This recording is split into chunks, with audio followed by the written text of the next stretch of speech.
നമസ്കാരം. നമ്മുടെ മാപ്രകളുടെയും പ്രതിപക്ഷത്തിൻ്റെയൊക്കെ അവസ്ഥ പറഞ്ഞിട്ടുണ്ടെങ്കിൽ മോങ്ങാനിരുന്ന പട്ടിയുടെ തലയിൽ തേങ്ങ ചാടി എന്ന് പറയുന്ന അവസ്ഥയാണ്. ഇന്നിപ്പോൾ സംസ്ഥാന ബഡ്ജറ്റ് അവതരണമായിരുന്നല്ലോ. അതുമായി ബന്ധപ്പെട്ട് എന്തെങ്കിലും കുത്തിത്തിരിപ്പൊക്കെ പറഞ്ഞ് നാല് വർത്തമാനം പറഞ്ഞ് ഷോ കാണിച്ച് കളയാന്ന് ഓർത്ത് ഇറങ്ങിയതാണ് രണ്ടു കൂട്ടരും. എന്ത് പറയാനാണ്, നമ്മുടെ സംസ്ഥാന ബഡ്ജറ്റ് ഒരു ജനകീയ ബഡ്ജറ്റായി മാറിപ്പോയല്ലോ. അതുകൊണ്ട് ഒന്നും മിണ്ടാൻ പറ്റാത്ത അവസ്ഥയായിപ്പോയി.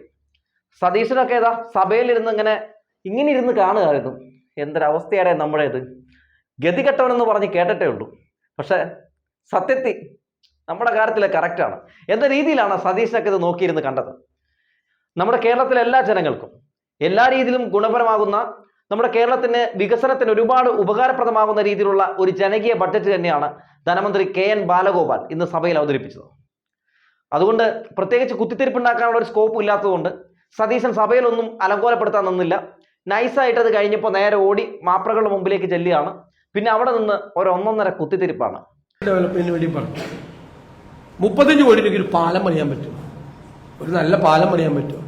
അപ്പൊ മുഖ്യമന്ത്രിയുടെ നവകേരള സദസ് എന്ന ആർഭാട നാടകം നടത്തി കഴിഞ്ഞിട്ട് കേരളത്തിലെ അടിസ്ഥാന സൗകര്യ വികസനത്തിന് വേണ്ടി ബജറ്റിൽ അനുവദിച്ചിരിക്കുന്നത് 35 കോടി. 35 ഏത് പൈസ വെച്ചാലും അതിലൊരു ക്രെഡിബിലിറ്റി ഇല്ല. ചുമ്മാ ഞാൻ പിന്നെ ഇതൊക്കെ പറയാനിട്ടാണ് ഓരോന്ന് എണ്ണി നമുക്ക് പറയാം. ഇതെല്ലാം കൂടി പറഞ്ഞ് നിങ്ങളെ കൺഫ്യൂഷൻ ആക്കണ്ടെന്ന് ചോദിച്ചത്. ഇനിയിപ്പോ ബജറ്റ് ചർച്ചകളിൽ നമുക്ക് വിശദമായി പറയാം. ഇതുപോലത്തെ ഒരു ബജറ്റ് കാണാനുള്ള ദൗർഭാഗ്യം ഉണ്ടായല്ലോ എന്നുള്ള വിഷമം മാത്രമേ ഉള്ളൂ. ഈ കുത്തിത്തിരിപ്പ് അകത്തിരുന്ന് പറഞ്ഞിട്ടുണ്ടെങ്കിൽ 8 പണി കിട്ടുമെന്ന് അറിയാം. അതുകൊണ്ട് പുറത്തു വന്നിരുന്നിട്ട് ബജറ്റ് അങ്ങനെയാണ് ഇങ്ങനെയാണെന്നൊക്കെ പറഞ്ഞ് എന്തൊക്കെയോ കൂവി നടക്കുന്നു. പിന്നെ ഈ സമയം വരെ ഒറ്റ മാധ്യമങ്ങളുടെ മുമ്പിൽ വന്നിട്ടില്ല. വേറെ ഒന്നും കൊണ്ടല്ല, ഈ ബഡ്ജറ്റ് ഒരു ജനകീയ ബഡ്ജറ്റാണെന്ന് ജനങ്ങൾ മാത്രമല്ല എല്ലാവരും മനസ്സിലാക്കിയെടുത്തു എന്ന് മനസ്സിലായി. ഇനി പുതുമായിട്ട് രംഗത്തേക്ക് വന്നിട്ടുണ്ടെങ്കിൽ ചില മറു ചോദ്യങ്ങൾ ഉണ്ടാവും. ആ ചോദ്യത്തിൽ പ്ലിങ് ആയി പോകും.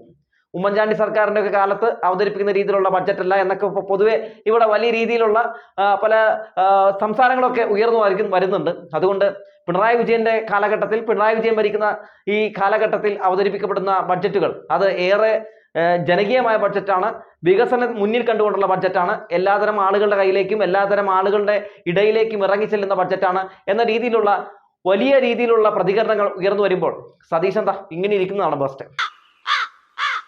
പിന്നെ നമ്മുടെ മാപ്രകളുടെ കാര്യം പറഞ്ഞിട്ടുണ്ടെങ്കിൽ രസകരമായിട്ടുള്ള കാര്യമാണ്. പ്രത്യേകിച്ച് ഒന്നും എടുത്ത് പറയാനില്ലാത്തതുകൊണ്ട് നമ്മുടെ ഒരു പുതിയ ഐറ്റം ഉണ്ടല്ലോ, നമ്മുടെ ചട്ടി, മറിയച്ചട്ടി, അങ്ങോട്ട് ചെന്നേക്കാണ് നമ്മുടെ ചേട്ടത്തിയുടെ അടുത്തേക്ക്. എൻ്റെ മറിയക്കുട്ടി ചേട്ടത്തിയുടെ അടുത്ത് ചോദിക്കുകയാണ്, ചേച്ചി എങ്ങനെയുണ്ട് ഈ പറയുന്നത് പോലെ ബഡ്ജറ്റ് എന്ന്. BJPക്കും കോൺഗ്രസിനും അനുകൂലമായി മാത്രം സംസാരിക്കുന്ന, അവരുടെ ഒരു PR ഏജൻസി പോലെ പ്രവർത്തിക്കുന്ന ഈ മറിയക്കുട്ടി ചേട്ടത്തി നിന്നിരുന്ന് അങ്ങ് അടിക്കുകയാണ്. പിന്നെ ചേട്ടത്തിയുടെ അറിയാമല്ലോ, ചേട്ടത്തി ഈ പറയുന്ന പോലെ ഒരു ഫുൾ ടൈം പിണറായി വിരുദ്ധത മനസ്സിൽ കാത്തു സൂക്ഷിക്കുന്ന ആളാണ്. എന്ത് ചോദിച്ചാലും എഗെയിൻസ്റ്റ് ആയിട്ട് മാത്രമേ പറയൂ. അത് നന്നായിട്ട് മാധ്യമങ്ങൾക്ക് അറിയാവുന്നതുകൊണ്ട് കോലും പിടിച്ച് അങ്ങോട്ട് ചെന്നു. അപ്പോൾ മറിയച്ചേട്ടത്തി പറഞ്ഞ ഡയലോഗുകളും അത് കേൾക്കേണ്ടതാണ്, ആരും ചിരിക്കരുത്. ഇപ്പൊ മറിയക്കുട്ടി ചേട്ടത്തി പറയുന്ന എല്ലാവരും പൈസയ്ക്ക് വേണ്ടി എൻ്റെ അടുത്തേക്കാണ് വന്നതെന്നാണ്. ഉമ്മൻചാണ്ടിയുടെ കാലത്തെ കൂട്ടാതെ അന്ന് ഇത്രയും വിലയില്ല. അതുകൊണ്ട് ഇവൻ വിനോദയാത്ര നടത്തി ജനങ്ങളുടെ ചങ്കത്തേക്ക് വെക്കണ്ട. അതുകൊണ്ട് ഇനി 2000 രൂപ ആക്കണമെന്ന് എൻ്റെ ആഗ്രഹം. 2000 രൂപ ജനങ്ങൾക്ക് കൊടുക്കണം. 2000 രൂപ. അല്ലാതെ ജനങ്ങൾ വലഞ്ഞു. 5 മാസമായി, ഇപ്പം 6-ാം മാസമായി. ഈ 6 മാസത്തെ പല പ്രാവശ്യമൊക്കെ അതെ ഇനി ഒന്നിച്ച് കൊടുക്കണം ജനങ്ങൾക്ക്.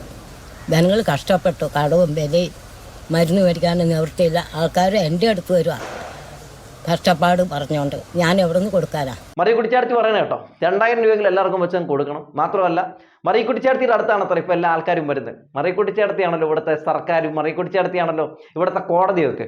എന്തായാലും മറിയക്കുട്ടി ചേട്ടത്തിയുടെ സംസാരം കേട്ടിട്ടുണ്ടെങ്കിൽ മറിയക്കുട്ടി ചേട്ടത്തിയാണ് ഇവിടുത്തെ പ്രതിപക്ഷ നേതാവ് എന്നൊക്കെ തോന്നിപ്പോവും. എന്തായാലും സതീശനൊരു വെല്ലുവിളിയാണ് കേട്ടോ ഈ പ്രതിപക്ഷ നേതാവ്. എന്തായാലും മാധ്യമങ്ങൾ ഈ ബഡ്ജറ്റ് അവതരണ സമയത്ത് ആദ്യം ഓടിപ്പോയത് മറിയക്കുട്ടി ചേട്ടത്തിനെ തപ്പിയാണ്. എന്നാലും ഇത്തരം ഗതികേടെ കുത്തിത്തിരിപ്പ് വാർത്ത ഉണ്ടാക്കാൻ വേണ്ടി ഓരോ ഇറങ്ങിത്തിരിക്കുമ്പോൾ ഉണ്ടാകുന്ന ഓരോരോ പ്രതിസന്ധികളെ എന്തൊക്കെ കാണിച്ചാലാണ് റേറ്റിംഗ് കൂട്ടാൻ പറ്റുക അല്ലേ? മാത്രമല്ല മൈക്ക് കൊടുത്തിട്ട് സാധാരണ ജനങ്ങളുടെ അടുത്തേക്കൊക്കെ ചെന്ന് ചോദിക്കുന്നുണ്ട്. ഇത്തവണ ചോദിക്കുന്നത് ലൈവായിട്ടല്ല കേട്ടോ. ലൈവായിട്ട് ചോദിച്ചിട്ടുണ്ടെങ്കിൽ പഴയതുപോലെ ചില പണി കിട്ടും. പണ്ട് 24 ചാനലിൽ ഒരു റിപ്പോർട്ടർ പോയി ചോദിച്ചില്ല, നമ്മുടെ വിലകയറ്റം രൂക്ഷമായിട്ട് ഇവിടെ ബാധിക്കുന്നുണ്ടോ എന്ന് വെച്ചപ്പോൾ എൻ്റെ പൊന്നുമോളെ ഇവിടെയൊന്നും ഒരു കുഴപ്പമില്ല എന്നൊക്കെ പറഞ്ഞ് ഓടിച്ചു തുറക്കണ്ടല്ലോ. അപ്പോൾ അതുപോലെ നിരവധി ചാനലിലെ പല റിപ്പോർട്ടർമാർക്കും പണി കിട്ടിയിട്ടുണ്ട്. അതുകൊണ്ട് ഇപ്പോൾ ഈ ലൈവ് പരിപാടിയൊന്നുമില്ല, റെക്കോർഡ് ചെയ്ത് സ്റ്റുഡിയോ കൊണ്ടുവന്ന് പിന്നെ എഡിറ്റ് ചെയ്ത് അവർക്ക് ആവശ്യമുള്ളത് മാത്രം ഛർദ്ദിക്കുന്ന പരിപാടി മാത്രമേ ഇപ്പം നിലവിലുള്ളൂ.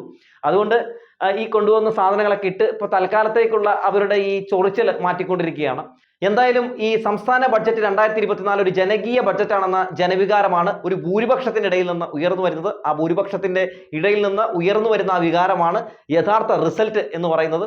ഇനി എന്തായാലും ഇലക്ഷനൊക്കെ അടുത്തിരിക്കുന്നതുകൊണ്ട് നമ്മുടെ സുരു ഒക്കെ ഒരു പുതിയൊരു പദയാത്ര എന്ന് പറഞ്ഞ് പതഞ്ഞൊട്ടി നടക്കുന്നുണ്ടല്ലോ. അതുകൊണ്ട് ഇന്ന് ഈ വിഷയമായിട്ട് ബന്ധപ്പെട്ട് സുരുവും ചില പ്രതികരണങ്ങളൊക്കെ രേഖപ്പെടുത്തിയിട്ടുണ്ട്. കേന്ദ്രത്തിന് ഈ പറയുന്ന പോലെ കേരളത്തിന് വേണ്ട സഹായങ്ങളൊന്നും ചെയ്തു കൊടുക്കാൻ കഴിഞ്ഞിട്ടില്ല.